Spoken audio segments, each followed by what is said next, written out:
Om Shri Gurubhyo Namaha. Part 4 Vedic Religion. The nameless religion, Vedic religion. What we call the Hindu religion nowadays actually does not have this name. Hindu means love. The one who hates cruelty is a Hindu. This is an interesting statement, but not the meaning of the word. In our olden literatures, there is no such word as Hindu. Hindus is a name given to the people of this country by foreigners. Foreigners coming into India from the north and west came across the river locally known as the Sindhu. The river was called the Indus by the foreigners, and accordingly, the country came to be called India and its people the Hindus. It's a funny thing as to how these names come into being. You call a place a name, and then places beyond that also get the same or a derivative of that name. In North India, whenever a Bairagi begs, people used to give him alms. Bairagis had a crib that South Indians do not give alms so willingly. They sing a song in which there is a line that goes like this: Illa po po kahe Telungi. The song conveys the meaning that the Telugu speaking people chase Bairagis away saying Illai po po. In fact, this is to say in Tamil, no arms go. From North India, the Bairagis evidently came down south to Tamil Nadu through the Telugu-speaking Andhra Pradesh. The Bairagi must have been told to go away in Tamil. Understanding neither Tamil nor Telugu, he ends up calling the Tamilians as Telugi, mixing up the words they used. A similar case is one in which the people of Andhra Pradesh call Tamil-speaking people as Arvam Vadu. The lower portion of Andhra Pradesh towards south is called Arva Desh. So people of Tamil Nadu located further south also get to be called Arvam Vadu. Similarly, the foreigners ended up calling the vast subcontinent beyond the Indus River as India and their religion as Hindu. But Hindu is not our original name. What we call Vaidika or Sanatana Matam is also not our real name. When we search in the Vedas, Upanishads and Puranas, this religion has no name whatsoever. When I thought about this, I felt very bad. Let it be kept aside. One day, someone told me that Ramu has arrived. Slightly absent-minded, I asked, which Ramu? The counter question came, there are many Ramus? That you have to ask which Ramu? I got it. In our village, there were 4 boys of the same name. For identification, they were called Black Ramu, Small Ramu, Big Ramu and White Ramu. Absent-mindedly, I had said which Ramu. Even when there was only one person being referred, I immediately also understood as to why there is no name for a religion. When there are many of a kind, there is a need for identification. When there is only one, there is no need for a name. Other than our religion, all other religions' names have evolved from some great being. Buddhism has come from Buddha. There was no Buddhism before Buddha. Jainism is from Mahavira Jina. Christianity is from Jesus Christ. So thus every religion has come into being from some great soul, and there was no such religion before him.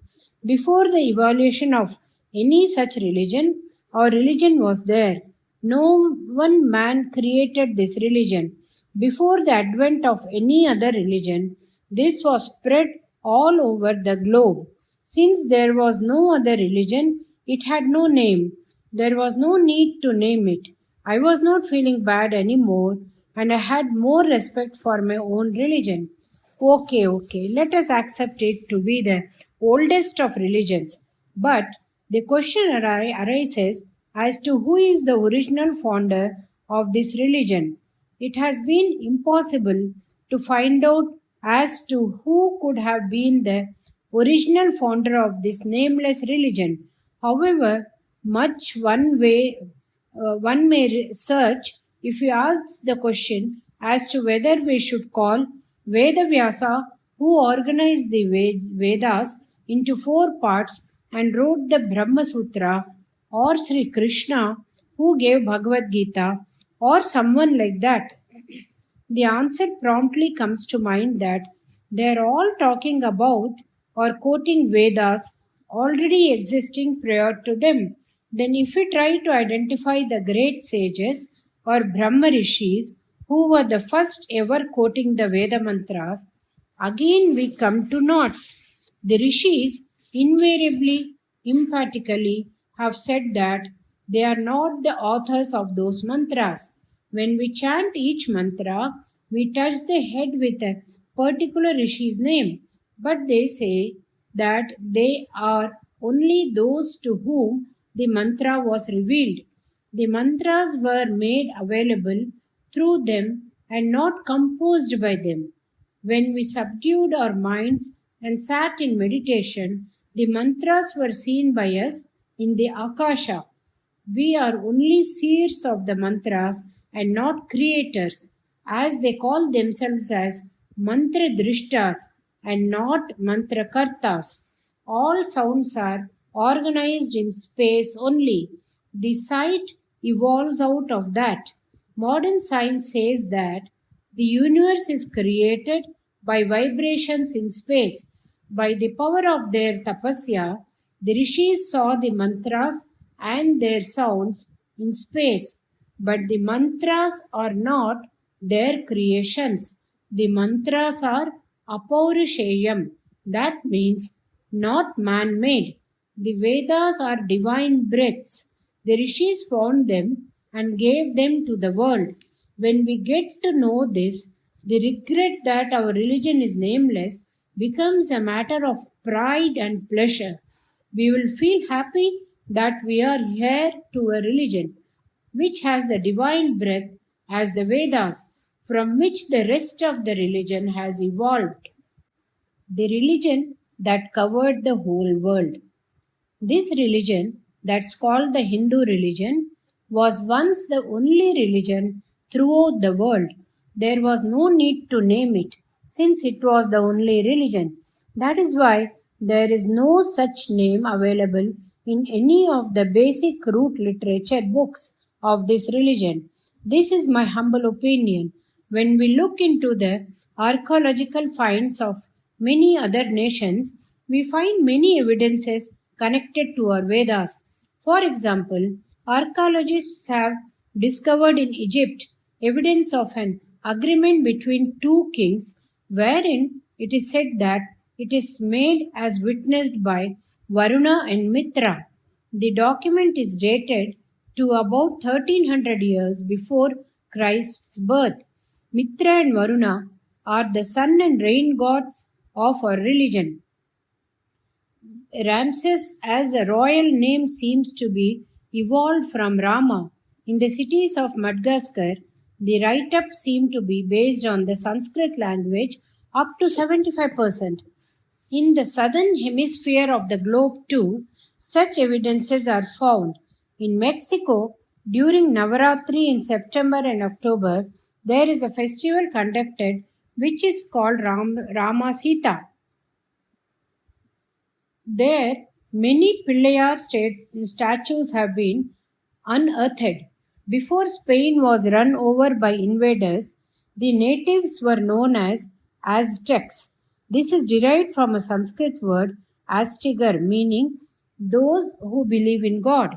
In Peru, on Tamil New Year's Day, they conduct a puja to the sun god in the sun temple, as is done here in Tamil Nadu. These people are known as Incas. Inan is a name for the sun in Sanskrit. Sri Rama of Ramayana is also known as Inakula Tilakan, or foremost of the sun family.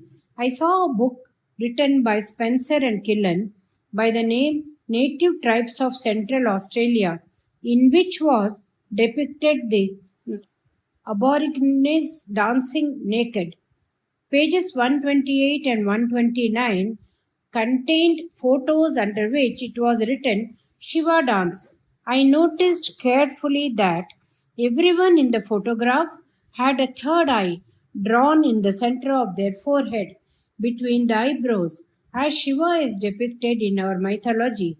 In the virgin forests of Borneo, a stone cutting was found in which it was carved in Granthalipi or font that such and such a king installed a Upasthambam, that he did a particular yaga, that he gave a Karpaga Vriksham to Brahmins. It is called the Upa inscriptions of Moolavarman Koil. It is the Britishers who make much fun of our religion who have done this excavation and found all these facts. More than all these, I will tell you about something very surprising and revealing.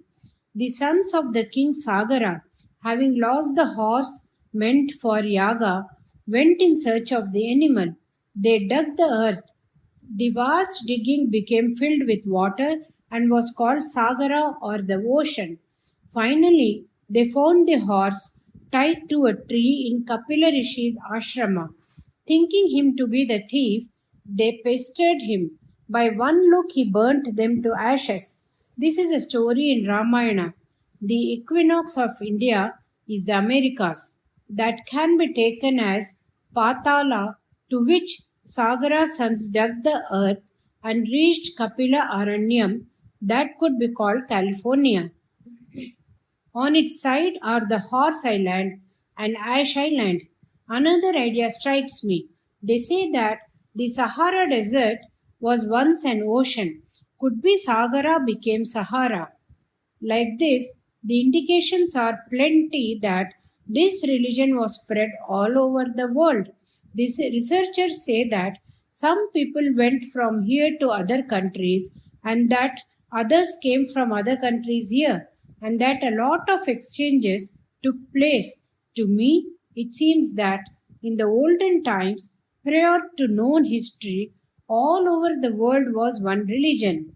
When they come across some evidences in the time frame of within 2 to 3,000 years available in other countries, they say that Indians went to those places and having erased the local culture, inserted their own civilization. But there are even older indications dating back to more than 4,000 years. Wherever there was civilization, Vedas were already there, is my contention. Other religions came to hold sway in those places only much later. In Greece, an old religion came into being where many big temples were constructed for many gods.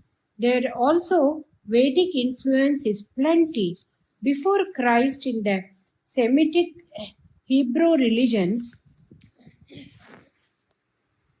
too, Vedic influence is there, including division of the society into four castes. The Aborigines of Mexico had such a religion where each and every aspect of nature is revered as divine. They also had many rituals. Now, all these have disappeared, including the Hellenic religion. It is Christianity that has spread in all of Europe and Americas, Japan and Central Asia. East Asia have Confucianism, Buddhism and Muslim religions. In South Africa, in the deep forests and deserts, some old tribal religions are there. In these two, the Vedic influence seems to have been plentiful. I will give you an example of this. Let me touch another related issue here. To explain principles, it has been an age-old custom of human beings to give it in the form of a story.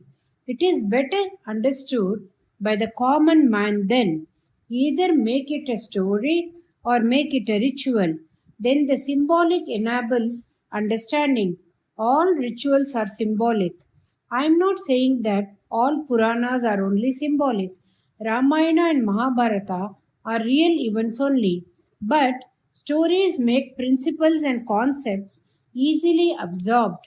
Out of real events, what is quoted in literature cannot be of humdrum, monotonous material. Day to day words used in conversation cannot become quotable quotes. Similarly, rituals impart some immediate benefits, enable understanding of subtle ideas, and take you to a stage beyond the need to look for benefits. Over a long period, however, both stories and rituals may lose their inner meaning and go far away from the original intentions. Come back to the example referred in the last line of para above. In the Hebrew religions, you must have heard of the story of Adam and Eve. There was a tree of knowledge. It was God's order that the fruits of the tree of knowledge were not to be eaten. Adam did not eat it. Eve ate it. Then Adam thought, come what may, whether good or bad, let it happen to me too. So Adam too ate the fruit. This is the story in Genesis in the Old Testament. There is a story in our Upanishads which is similar and which has become this story of Adam and Eve. With the change, it has lost the original symbolic connotations too. What is said in the Upanishad? There are two birds on the pipala tree. One bird eats the pipala fruit. The second bird is looking at the other without eating the fruit. Says the Upanishad, the human body is the tree of knowledge. In it, one thinking of himself or herself or itself to be a jiva is eating the fruits of sense gratification. This is one bird. In the same body, the Paramatma is the other bird. He does not move. He is observing the other. He is the witness. He only looks at the actions of the jiva. He neither eats the fruits nor undergoes the effects of jiva's actions. The one who eats is the jiva. The non-eating witness is the atma. Jiva in Hebrew parlance has become Eve. Ji becomes E, as it happens in Jamuna becoming Yamuna and Yoginder becoming Joginder and vice versa. Jiva became Eve and Atma became Adam. Pipala fruit is the apple. The tree of knowledge is the Bodhi tree.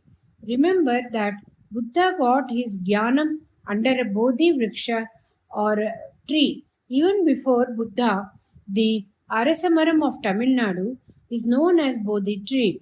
The Upanishadic story has changed shape and lost the original symbolic message too.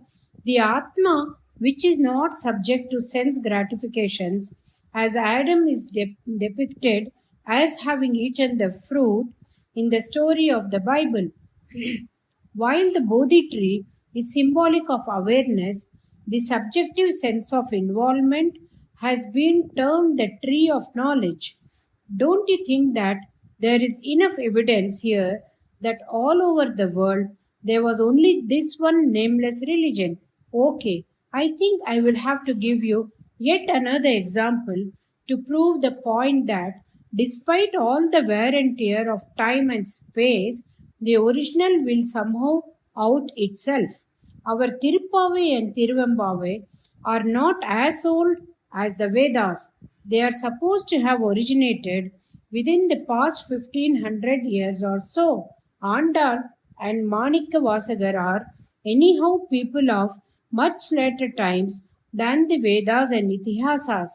After their times, many of the Hindu kingdoms came into being across the oceans. Cholas did expand their sovereignty abroad. More than that, the South Indians' influence spread across the Bay of Bengal and Indian Ocean due to trade and commerce. Impressed by these traders, Hindu civilization, religion and culture did spread in many of the East Asian countries. Pali became a Hindu kingdom. The influence spread to Cambodia, Thailand, Indonesia, Indochina, Manila and Philippines, collectively known as the Vijaya Kingdom. So at stage 1, in the past, all over the earth, there was only one religion based on Vedas. Then stage 2, when many new religions came into being in various places. Then stage 3, when Christianity, Islam and Buddhism spread all over the world, submerging the older beliefs. Then is stage 4, when Hindu civilization and culture again revived in Southeast Asia. This fourth stage is the period when world history came to be recorded, though still only haphazardly, and big South Indian temple complexes came into being in places such as Angkor Wat, Perabuttur, Prambanan, etc. This is the period when our Tirupavai and Tiruvambavai went to Siam, now known as Thailand. Now I'll give you that example I talked about in the last line of para above. In Thailand every year, in the month of Mrugashirsha, Dhanur, that happens to be known as Margazhi in Tamil, between December and January 15th, they have a festival. During this period, Tamilians do daily chanting of Tirupavai or Tiruvambavai or both. There are 30 songs in both Tirupavai and Tiruvambavai, one for each day of the month. Young unmarried girls go for a bath in the river or pond early in the morning singing these songs. It is followed by a fast and austerities. It is believed that the girls will find a suitable husband as a boon at the end of this period of abstinence known as Pavai Nombu. In Thailand, the festival seems like a combined mix of Shaivam and Vaishnavam.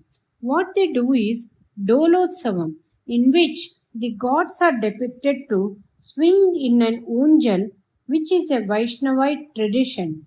But the god depicted is Shiva. If you ask them as to whether they know the Pavai songs, their answer is no, not a single word.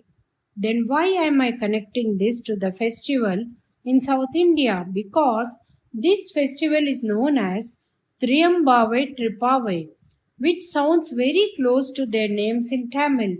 Now, those who read the Bible have a story from the Upanishads without any apparent access to the same. Similarly, in Thailand, where the chanting of Tirupavai and Tiruvambavai has completely stopped, they have a festival in the Dhanur month in which they decorate a man as Shiva and conduct Dolotsavam and call it Triyambavai Tripavai. When such can be the aberrations in a symbolic festival tradition ritual within the period of recorded history, then imagine what can happen over 3 to 4,000 years. But whatever the changes, truths of Vedic traditions will come out anyhow saying, here we are. What is the meaning of saying that there are signs of our Hinduism in the religions of the natives of various parts of the world? It is to say that in times of hoary past, when most of the world was nowhere near being called a civilization, we did not go to those countries on expeditions of adventure or venture and imposed our religion or culture there.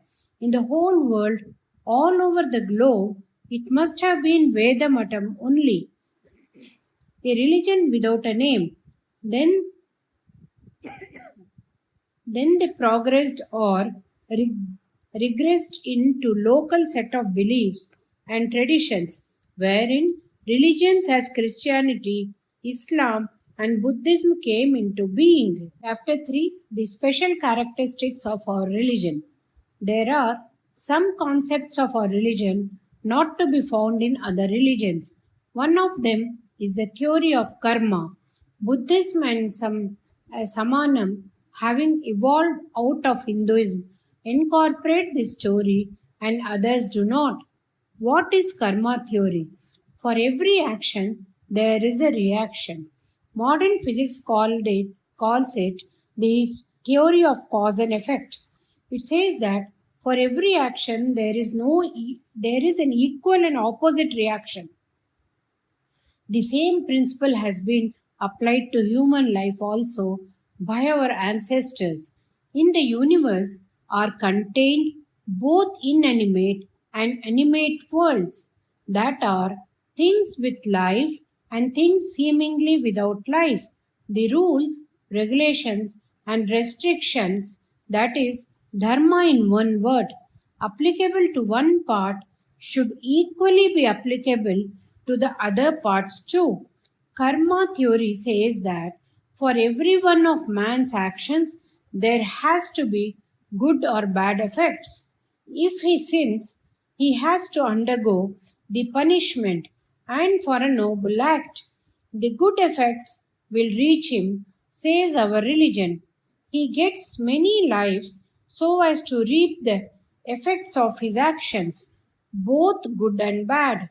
Though other religions do encourage punya and caution against papam, they do not lay so much emphasis on the cause and effect connection. The rebirth or reincarnation theory is not mentioned by any religion other than those which sprouted from India. Those other religions strongly oppose the karma theory. What they say is something like this: there is only one life for man. After this life is over, his birth and death is over. His soul goes somewhere and awaits the judgment day, when God will give his decision. His sins and good deeds will be accounted for. He will then be sent to a permanent heaven or hell as eternal damnation. There was a European Christian among my visitors. Many foreigners used to visit him. He mentioned self deprecatingly, though he was a famous author, that he used to write some books. He said that in the Bible it is stated that God is love in a number of places, but he felt that punishment should be commensurate with the seriousness and gravity of the sin. Then, how can it be that any sin can lead to eternal damnation? It seems that he asked a priest to clarify his mind. The priest reportedly told him, yes, it is true that there is a permanent hell, but it is permanently empty.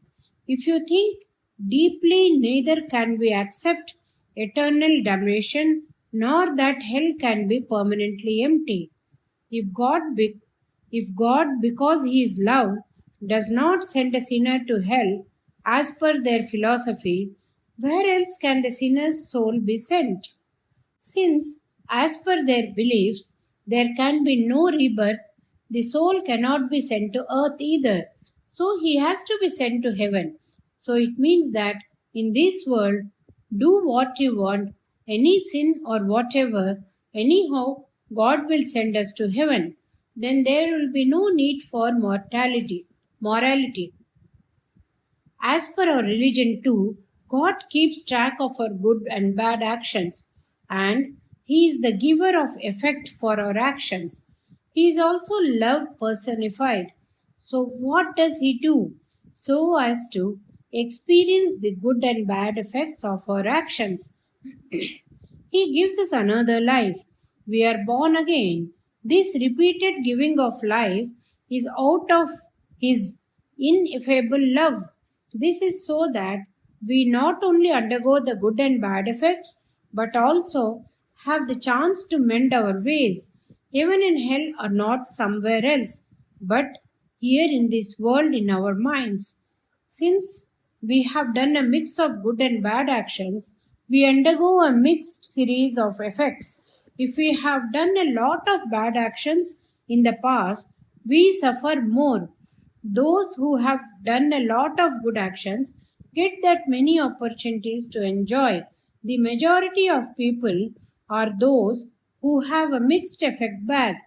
Since majority of people claim that they suffer a lot and there is hardly anyone who truly claims that he is happy without a complaint, or demand.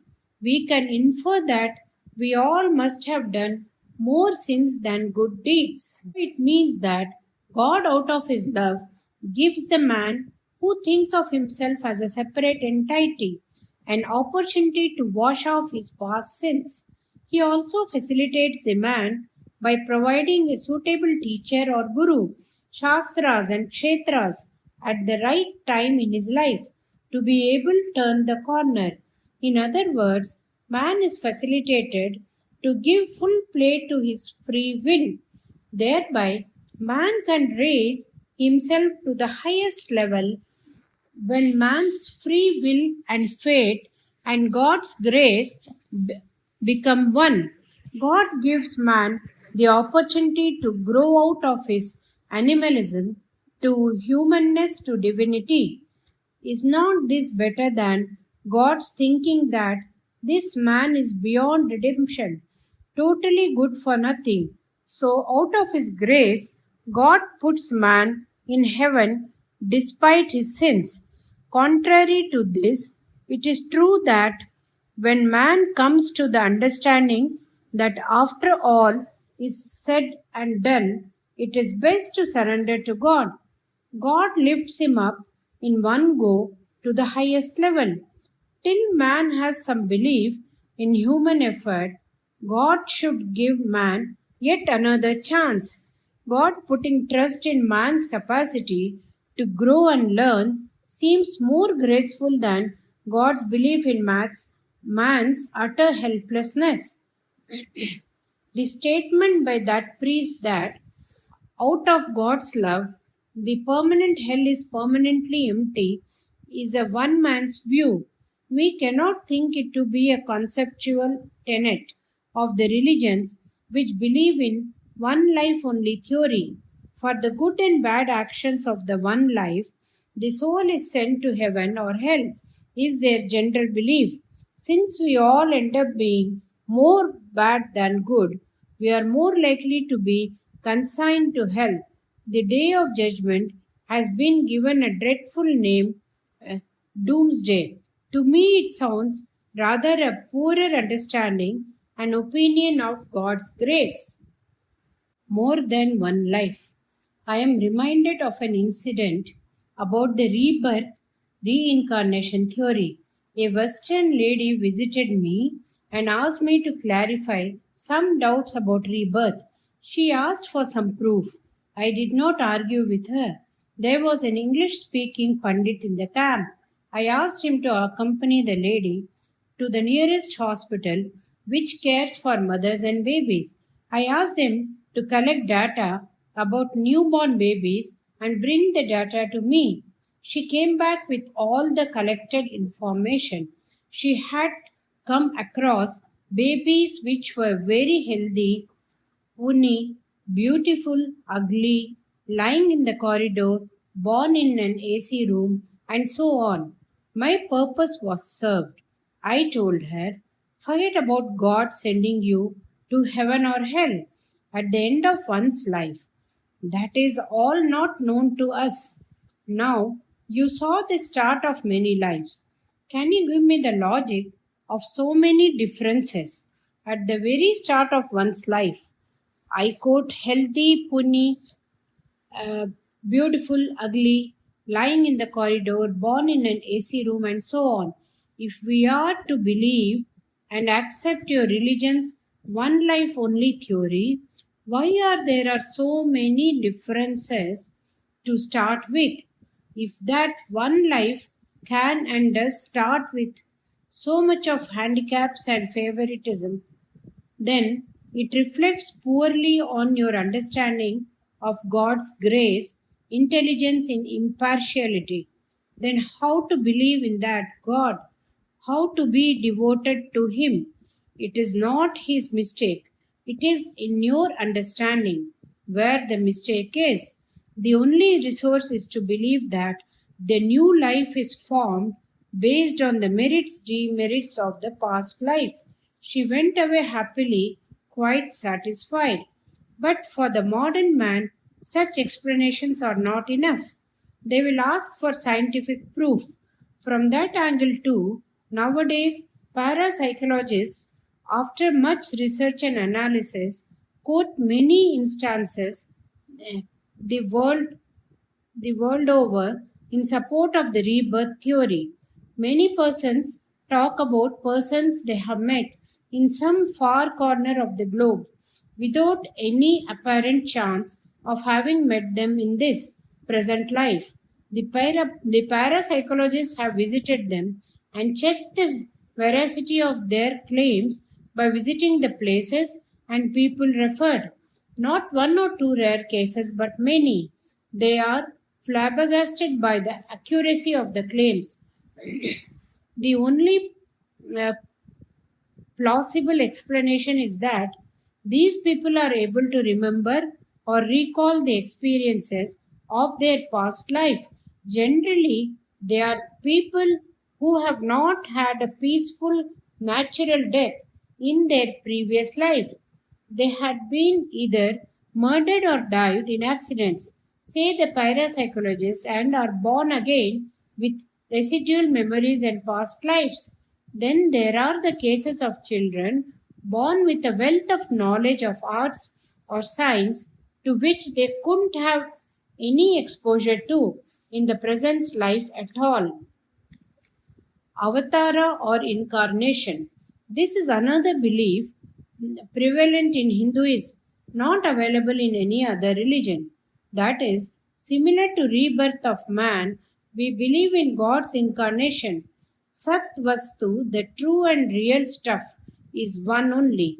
It is that which has become everything, so that one God is, was, and will be all the jivas of this world. Other than being all, it still remains being God, the ruling, protecting God.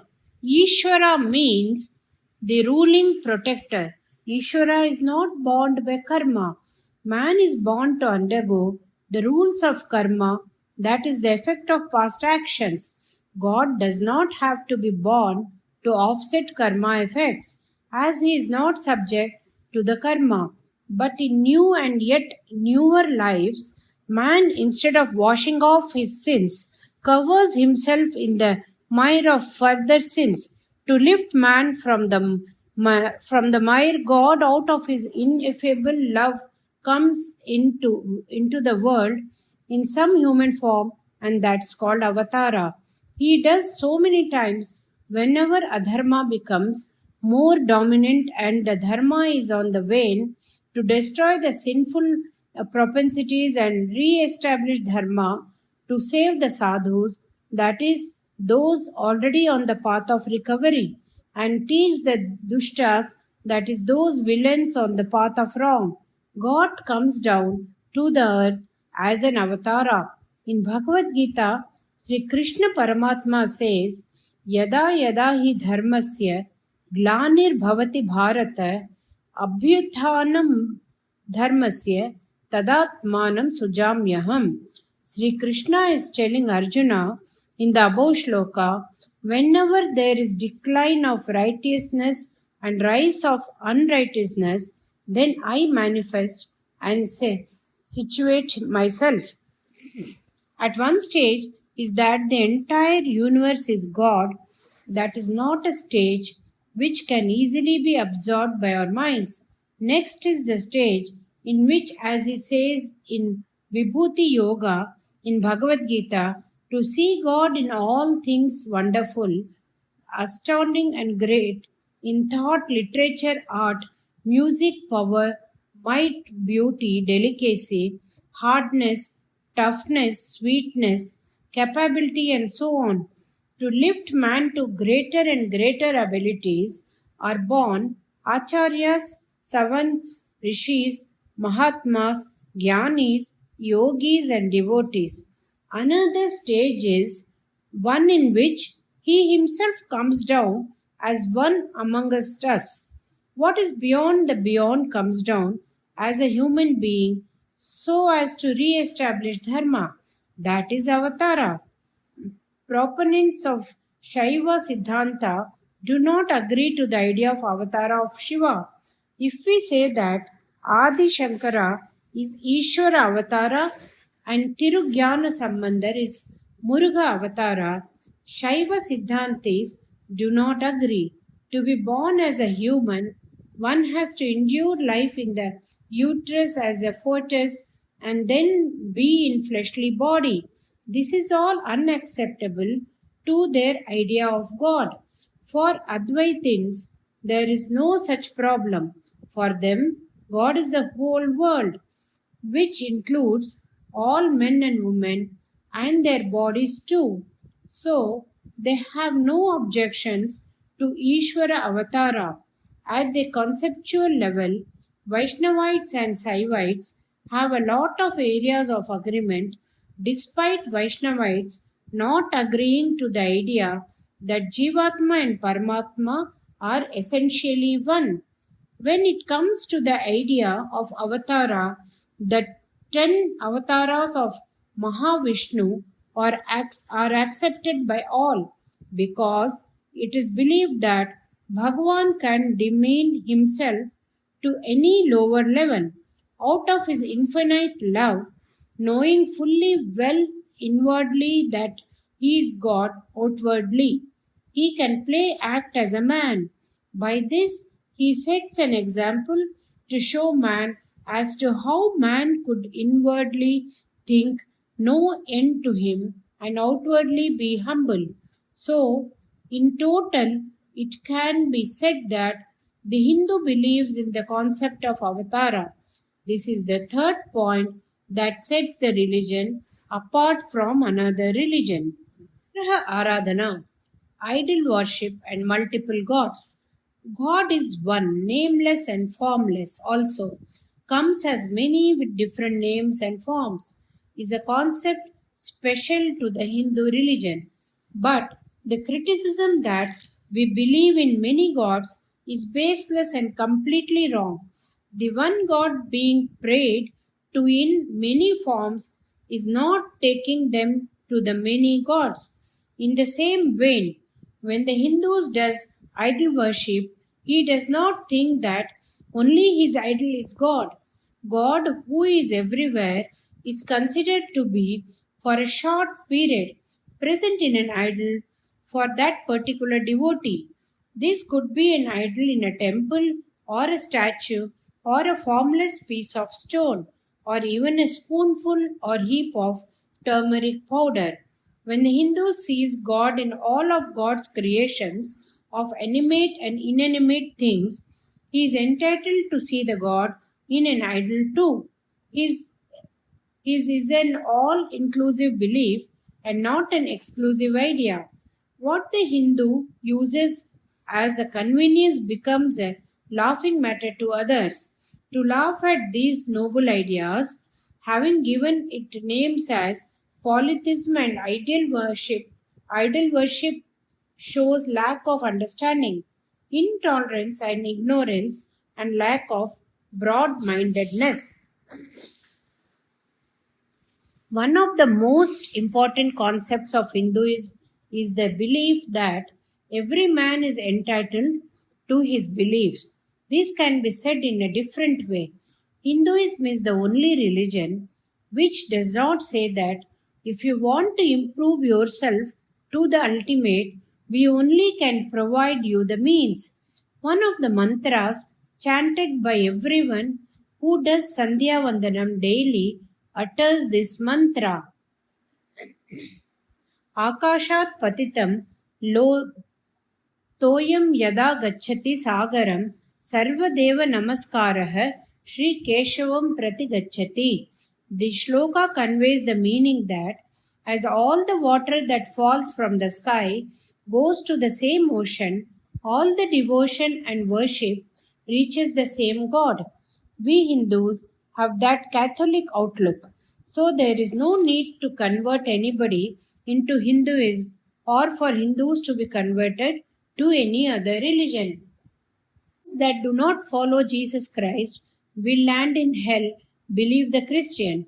If you do not follow the teachings of Prophet Muhammad, you will have no hope in hell too, believes the Muslim. We should not get annoyed. They may sincerely think so.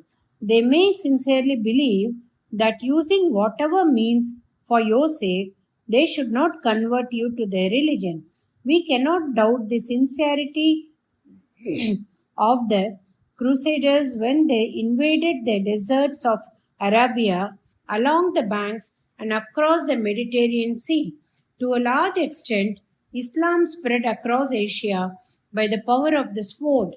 The Europeans went across the oceans to many parts of the globe during the colonial period. Trade and commerce went hand in hand with grab as grab can with missionary zeal. The tactics used to be bring them under your power by rule as well as religion. The powers might have found it convenient to encourage the missionaries for purposes other than spreading religion, but we do not have to doubt the missionaries, their zeal and sincerity. But was their belief correct? Is it so that if you do not follow Christ or Allah, hell is the only destination? If we think deeply, we will know that this exclusivity is not a valid currency. Only 2000 years or so have gone by since Jesus Christ was born, and Muhammad Nabi, some 1400 years back, as claimed by some and more as claimed by others. Then, what happened to all the people who were born and died earlier than that? They could not have had either Jesus Christ or Muhammad Nabi as their savior. So it means that all the crores and crores of people born and dead on earth from time immemorial before the time of Jesus Christ or Allah should have gone only to hell. Even the ancestors of those who now believe in their saviors could not have escaped. These two religions do not believe in rebirth, so you cannot even claim that. They were later born as Christians or Muslims and saved. Can a God let thousands of generations go uncared for? KTSB adds, note carefully that there is nothing against either Jesus Christ or Muhammad Nabi in what he is saying.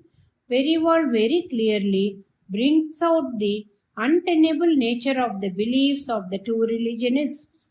It is also quite easily possible that by now, as you are reading this translation, some new concepts might have been evolved or found as a counter argument by some evangelist. Let us get back to Periwal. Loka samasta sukhino bhavantu. Let all the people be happy. There are in this world many countries and in them a variety of geophysical environments with suitable flora and fauna. The cultures have evolved to suit these invariants. In all of them, suitable Vedamatam was there everywhere. As people's desires and expectations changed, the matam or religion, their flexibly changed.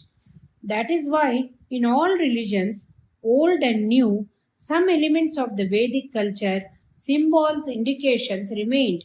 Only in India, that is Bharat Desh, the Vedas remained deep rooted and wholly understood.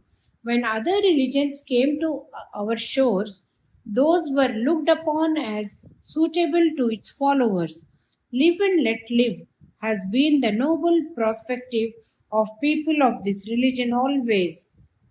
Sarve jana sukhino bhavantu, loka samasta sukhino bhavantu, meaning let all people be happy and let all the worlds be happy, has been in the lips of Hindus for more than 1,000 of years. In addition, having begotten Buddhism, Jainism and Sikhism, it has offered them to the world's Parsis and Jews when chased from elsewhere in the globe due to natural or man-made catastrophes found sanctum only in India.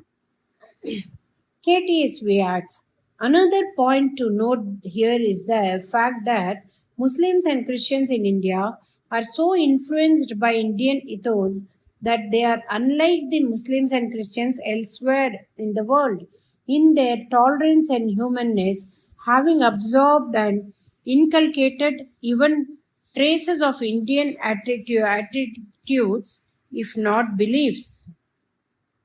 Indian attitudes, if not beliefs, individual and sociological. Till now, I have been talking to you about some of the special characteristics of the Hindu religions. On the grounds of philosophy and theology, in the social field too, there is a big special characteristic of this religion. In all religions of the world, there will be philosophy, theology, rituals, and procedures. There will be something on individual morality, ethics, and social norms, such as love thy neighbor, treat the enemy as a friend, do unto others as you would be like to be done unto yourself. Be kind and loving towards all life forms. Be truthful. All these are there to some extent only. They never go into the logic of it based on any theoretical or conceptual analysis, except that God wishes you to be so. Only in the Hindu religion, there are very clear directions for individual behavior and social behavior. Only in the Hindu religion, there is strong basement with directions, regulations, restrictions, and logic of why for both individual and social rights and responsibilities. The individual dharma is based on ashramas such as brahmacharya, grahastha, vanaprastha, and sannyasa, covering student life, married life, retired life, and mendicant's life. As one who has renounced his worldly involvements, the social dharma is based on the varna ashrama dharma, much mistakenly maligned by outsiders. Varna ashrama dharma. Varna ashrama dharma is what is required of the man at different times in his life. After being a small baby in the household, he goes to a guru or a teacher and spends his time in learning. This is brahmacharya.